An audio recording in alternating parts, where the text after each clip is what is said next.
안녕하세요. 62세 된 정미숙입니다. 저는 지금까지 건강하게 살아왔다고 생각했는데 3년 전 갑작스럽게 당뇨 진단을 받았어요. 그때의 충격을 지금도 잊을 수가 없습니다. 백화점에서 30년 넘게 일하면서 늘 바쁘게 살았는데 퇴직하고 나서 좀 여유가 생기니까 건강검진을 받아보자 싶어서 남편이랑 동네 보건소에 갔거든요. 검사 결과가 나오는데 간호사가 저희 부부를 따로 불러서 혈당 수치가 너무 높아서 정밀 검사를 받아보셔야겠어요 라고 하는 거예요. 그때 공복 혈당이 180이 넘게 나왔더라고요. 정상이 100 이하라고 하니까 거의 2배가 넘는 수치였어요. 의사 선생님이 당뇨가 확실하다. 지금부터라도 관리 잘 해야 한다고 하시면서 약 처방을 해주셨는데 저는 그게 믿어지지가 않았어요. 평소에 단 것도 많이 안 먹었고 비만도 아니었거든요. 키 158cm에 몸무게가 58kg 정도였으니까 표준 체형이었어요. 그런데 갑자기 당뇨라니 받아들이기가 힘들었습니다. 남편은 의사 말대로 약 먹으라고 했는데 저는 약 부작용이 무서워서 차일피일 미루게 되더라고요. 인터넷에서 당뇨약 부작용을 찾아보니까 간에 무리가 간다는 말도 있고 한번 먹기 시작하면 평생 먹어야 한다는 말도 있어서 겁이 났어요. 그래서 자연치료법을 찾아보기 시작했습니다. 유튜브에서 당뇨 관련 영상을 보니까 당뇨는 약 없이도 식이요법과 운동으로 치료할 수 있다는 내용들이 많더라고요. 특히 어떤 분이 올린 영상에서는 과일 주스 단식으로 당뇨를 완치했다는 후기도 있었어요. 그때 저는 그 영상을 보고 이거구나 싶었습니다. 약물 치료 대신에 자연스럽게 치료할 수 있는 방법이 있다고 생각했거든요. 처음에는 식단 조절부터 시작했어요. 밥을 현미밥으로 바꾸고 나물 위주로 반찬을 만들고 고기는 아예 끊었습니다. 그런데 혈당이 쉽게 떨어지지 않더라고요. 3개월 후에 다시 검사를 받았는데 여전히 140대였어요. 의사 선생님이 이제는 정말 약을 드셔야겠다고 하시는데 저는 더 극단적인 방법을 시도해보고 싶었어요. 그래서 유튜브에서 본 과일 주스 단식을 해보기로 결심했습니다. 그 영상에서는 신선한 과일을 갈아서 주스로만 일주일을 버티면 혈당이 확 떨어진다고 했거든요.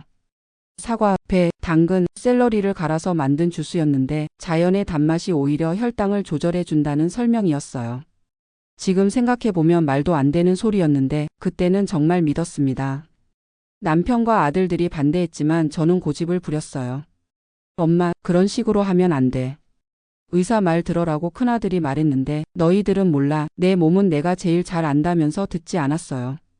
하루 3끼를 모두 과일 주스로 대신했습니다. 아침에는 사과와 당근, 점심에는 배와 샐러리, 저녁에는 토마토와 오이를 갈아서 마셨어요. 처음에는 배고픔이 심했지만 며칠 지나니까 적응이 되더라고요. 그리고 체중이 눈에 띄게 줄기 시작했어요.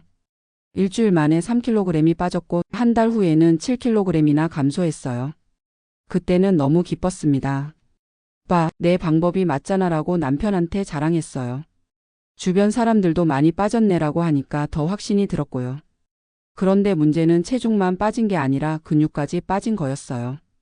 2개월 정도 지나니까 계단 오르기가 힘들어지더라고요. 그리고 어지러움도 자주 느꼈어요. 혈당을 재보니까 오히려 더 불안정해졌더라고요. 공복 때는 70대로 너무 낮게 나오고 주스를 마신 후에는 200 넘게 치솟는 거예요. 그래도 저는 적응 과정이겠지라고 생각하면서 계속했습니다. 가족들의 걱정은 점점 커졌어요. 특히 남편이 이제 그만하자, 병원에 가자라고 매일 말했는데 저는 조금만 더 해보자라고 고집을 부렸어요. 그런데 3개월째 되던 어느 날 새벽에 화장실에 가려고 일어났는데 갑자기 어지러워서 쓰러졌어요. 남편이 깨워도 깨어나지 않아서 119에 신고했대요. 응급실에서 깨어났을 때 의사 선생님이 혈당이 50까지 떨어져서 위험했다고 하시더라고요. 저혈당 쇼크로 혼수 상태에 빠졌던 거였어요. 응급실에서 포도당 주사를 맞고 나서야 의식을 회복했는데 의사 선생님이 너무 심각한 표정으로 말씀하시는 거예요. 환자분, 지금 상태가 얼마나 위험한지 아세요? 조금만 늦었으면 뇌사 상태까지 갈 수도 있었어요. 그때서야 제가 얼마나 무모한 일을 했는지 깨달았습니다. 의사 선생님 설명을 들어보니 제가 그동안 한 과일 주스 단식이 당뇨에는 최악의 방법이었더라고요. 과일에는 과당이 엄청 많이 들어있는데 과당은 혈당을 급격하게 올렸다가 떨어뜨리는 역할을 한다는 거예요. 게다가 단백질과 지방 섭취를 전혀 하지 않으니까 근육이 빠지고 영양 불균형으로 몸 전체가 망가진 상태였대요. 당뇨 환자가 과일만 먹는다는 건 자살행위나 마찬가지입니다. 특히 주스로 갈아서 먹으면 섬유질까지 제거되니까 혈당 상승이 더 빨라져요라고 하시더라고요. 그 순간 저는 제가 얼마나 어리석었는지 뼈저리게 느꼈어요. 가족들 걱정도 무시하고 의사 말도 듣지 않고 검증되지 않은 인터넷 정보만 믿고 있었구나 싶었습니다. 입원해서 일주일 동안 치료를 받았어요. 영양사 선생님이 오셔서 당뇨 식단에 대해 자세히 설명해 주셨는데 제가 그동안 얼마나 잘못 알고 있었는지 알게 됐어요. 당뇨 환자도 균형 잡힌 식사를 해야 한다는 거예요. 탄수화물, 단백질, 지방을 모두 적절히 섭취하되 양만 조절하면 된다고 하시더라고요. 특히 단백질은 근육량 유지를 위해서 꼭 필요하고 지방도 호르몬 생성에 필요해서 아예 끊으면 안 된다고 했어요. 그리고 가장 중요한 건 식사 시간을 규칙적으로 지키는 거였어요. 하루 3끼를 정해진 시간에 먹고 간식도 필요하면 적절히 먹되 혈당 지수가 낮은 것으로 선택하라고 하셨어요. 저는 그때까지 간식은 아예 금지된 줄 알았거든요. 의사 선생님도 당뇨는 관리하는 병이지 굶어서 치료하는 병이 아니다라고 강조하셨어요. 처방해 주신 약도 드디어 먹기 시작했어요. 메트포르민이라는 약이었는데 간 기능에 큰 무리를 주지 않으면서 혈당을 안정적으로 조절해주는 약이라고 하시더라고요. 제가 그동안 무서워했던 부작용들은 대부분 잘못된 정보였어요. 정기적으로 검사만 받으면서 복용하면 안전하다고 하셨습니다. 퇴원하고 나서 완전히 달라진 생활을 시작했어요. 아침 7시에 일어나서 혈당을 재고 7시 30분에 아침 식사를 해요. 현미밥 반 공기에 된장국, 나물 반찬 2-3가지, 계란이나 생선 한 토막을 먹습니다. 오전 10시쯤에는 견과류 몇 개나 방울토마토를 간식으로 먹고 점심은 12시 30분에 먹어요. 저녁도 6시 30분에 규칙적으로 먹고 밤 9시 이후에는 아무것도 먹지 않아요. 그리고 식사 2시간 후에 혈당을 재서 수치를 확인하고 기록해요. 처음에는 이런 생활이 너무 번거롭게 느껴졌는데 한 달 정도 지나니까 습관이 되더라고요. 혈당 수치도 안정적으로 유지되기 시작했어요. 공복 혈당이 110 전후로 나오고 식후 2시간 혈당도 150을 넘지 않아요. 당화 혈색소도 처음 검사할 때는 9.2였는데 지금은 6.8까지 떨어졌어요. 의사 선생님이 이 정도면 아주 잘 관리되고 있다고 칭찬해 주셨어요. 체중도 건강한 속도로 줄어들었어요. 과일 주스 단식할 때는 한 달에 7kg씩 급격히 빠졌지만 지금은 한 달에 1kg 정도씩 천천히 감소하고 있어요. 근육량은 유지하면서 지방만 빠지는 거라서 훨씬 건강해진 느낌이에요. 당뇨 교육 프로그램에도 참여했어요. 3개월 과정인데 매주 한 번씩 병원에 가서 영양교육, 운동교육, 약물교육을 받았어요.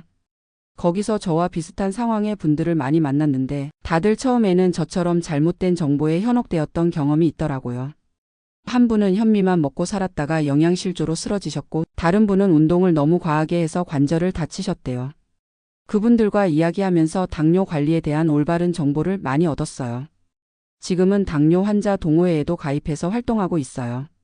한 달에 2번 정도 모임을 갖는데 서로 혈당 관리 경험을 나누고 건강한 요리법도 공유해요. 거기서 알게 된 분 중에 당뇨 진단받은 지 20년이 넘었는데도 합병증 없이 건강하게 지내시는 분이 계세요. 그분 말씀이 당뇨는 무서운 병이 아니라 관리만 잘하면 정상인과 똑같이 살 수 있는 병이라고 하시더라고요. 실제로 그분은 여행도 다니시고 등산도 하시고 활발하게 생활하세요. 저도 그분처럼 되는 게 목표예요. 요즘은 남편과 함께 저녁 산책을 해요.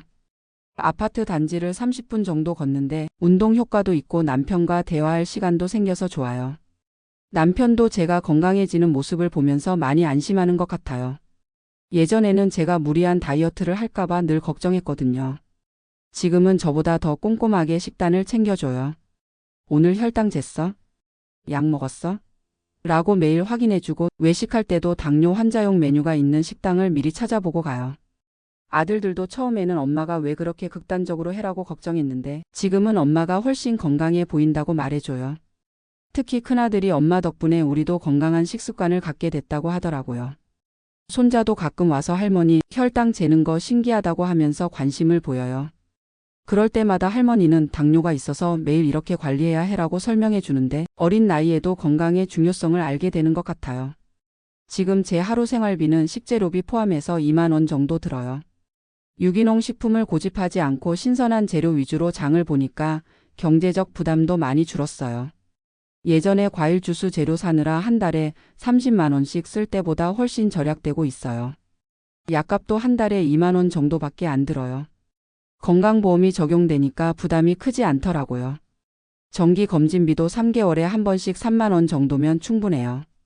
이렇게 계산해 보니 올바른 치료가 오히려 더 경제적이에요. 잘못된 건강식품이나 다이어트 제품 살 돈으로 제대로 된 치료를 받는 게 훨씬 나은 것 같아요. 요즘 젊은 친구들 보면 저처럼 인터넷 정보만 믿고 극단적인 다이어트를 하는 경우가 많더라고요. 그럴 때마다 제 경험을 이야기해줘요. 검증되지 않은 정보는 정말 위험하다. 특히 건강 관련된 것은 반드시 의사와 상의해야 한다고 말이에요. 당뇨 진단을 받고 처음에는 세상이 무너지는 것 같았는데 지금은 오히려 감사하게 생각해요. 당뇨 때문에 건강에 더 신경 쓰게 됐고 규칙적인 생활 습관을 갖게 됐거든요. 예전에는 아무 생각 없이 먹고 싶은 것만 먹고 살았는데 지금은 내 몸에 좋은 음식이 무엇인지 정확히 알고 있어요. 혈압도 안정적으로 유지되고 있고 콜레스테롤 수치도 정상 범위에 들어와 있어요. 종합적으로 보면 당뇨 진단 전보다 지금이 훨씬 건강해요. 당뇨 환자분들께 꼭 드리고 싶은 말씀이 있어요. 절대로 혼자서 판단하지 마세요. 인터넷에 떠도는 정보들 중에는 정말 위험한 것들이 많아요. 특히 약 없이 완치라는 말에 현혹되지 마세요. 당뇨는 완치되는 병이 아니라 관리하는 병이에요. 하지만 잘 관리하면 정상인과 똑같이 살 수 있어요. 의사 선생님과 상의해서 본인에게 맞는 치료법을 찾으세요. 약물 치료가 필요하면 부작용을 걱정하지 말고 복용하세요. 정기적으로 검사만 받으면 안전하게 복용할 수 있어요. 식단도 너무 극단적으로 제한하지 마세요. 균형 잡힌 식사를 규칙적으로 하는 게 가장 중요해요. 당뇨 교육 프로그램이 있으면 꼭 참여해 보세요. 전문가들로부터 정확한 정보를 얻을 수 있고 같은 처지의 환자들과 경험을 나눌 수 있어서 큰 도움이 돼요. 운동도 갑자기 무리하지 말고 본인 체력에 맞게 시작하세요.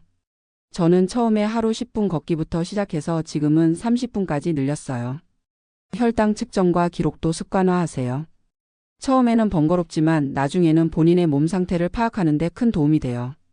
어떤 음식을 먹었을 때 혈당이 많이 오르는지, 어떤 운동을 했을 때 혈당이 잘 조절되는지 알 수 있거든요. 가족분들께도 말씀드리고 싶어요. 당뇨 환자 가족이 극단적인 방법을 시도하려고 하면 적극적으로 말려주세요. 저희 남편처럼 끝까지 걱정해 주시고 올바른 치료를 받도록 도와주세요. 환자 혼자서는 의지력이 약해질 수 있거든요. 그리고 너무 엄격하게 관리하려고 하지 마세요. 가끔은 가족 모임에서 케이크 한 조각 정도는 먹어도 괜찮아요. 평소에 잘 관리하고 있다면 특별한 날에는 조금 여유를 가져도 돼요. 오히려 너무 제한하면 스트레스를 받아서 더 안 좋을 수 있어요. 저는 이제 한 달에 한 번 정도는 아들들과 외식을 해요. 미리 메뉴를 확인해서 당뇨 환자가 먹을 수 있는 음식을 주문하고 식사량도 평소보다 조금 줄여서 조절해요. 그래도 가족들과 함께하는 시간이 있으니까 행복해요. 당뇨가 있다고 해서 사회생활을 포기할 필요는 없어요. 조금만 신경 쓰면 충분히 정상적인 생활을 할 수 있어요. 저는 요즘 취미로 당뇨 요리 연구를 하고 있어요. 혈당을 급격히 올리지 않으면서도 맛있는 요리법을 개발하는 거예요. 현미밥 대신 콩을 넣은 잡곡밥을 하거나 설탕 대신 스테비아를 사용해서 디저트를 만들어 봐요. 남편도 맛있다고 하고 당뇨 동호회 분들과 레시피를 공유하면 좋아하세요. 이런 작은 즐거움들이 당뇨와 함께하는 생활을 더 풍요롭게 만들어줘요. 건강한 사람들도 당뇨 예방을 위해서 지금부터 관리해야 해요. 규칙적인 식사, 적절한 운동, 스트레스 관리가 가장 중요해요. 특히 가족력이 있으시면 더욱 신경 써서 관리하세요. 정기 건강검진도 꼭 받으시고 혈당 수치에 이상이 있으면 즉시 전문의와 상담하세요. 당뇨는 초기에 발견해서 관리하면 합병증을 충분히 예방할 수 있어요. 저처럼 잘못된 방법으로 시간을 낭비하지 마시고 처음부터 올바른 길로 가세요. 마지막으로 당뇨 환자분들께 용기를 드리고 싶어요. 당뇨 진단을 받았다고 해서 절망하지 마세요. 저도 처음에는 이제 내 인생 끝났다고 생각했지만 지금은 당뇨 덕분에 더 건강한 삶을 살고 있어요. 올바른 관리만 한다면 당뇨가 있어도 충분히 행복하고 건강한 삶을 살 수 있어요. 포기하지 마시고 꾸준히 관리하세요. 여러분도 분명히 건강한 당뇨 환자가 될 수 있을 거예요. 제 경험이 누군가에게는 경고가 되고 누군가에게는 희망이 되었으면 좋겠습니다. 건강한 모든 분들도 예방의 중요성을 잊지 마시고 지금부터라도 건강 관리에 신경 써주세요. 우리 모두 건강하게 오래오래 살아요. 감사합니다.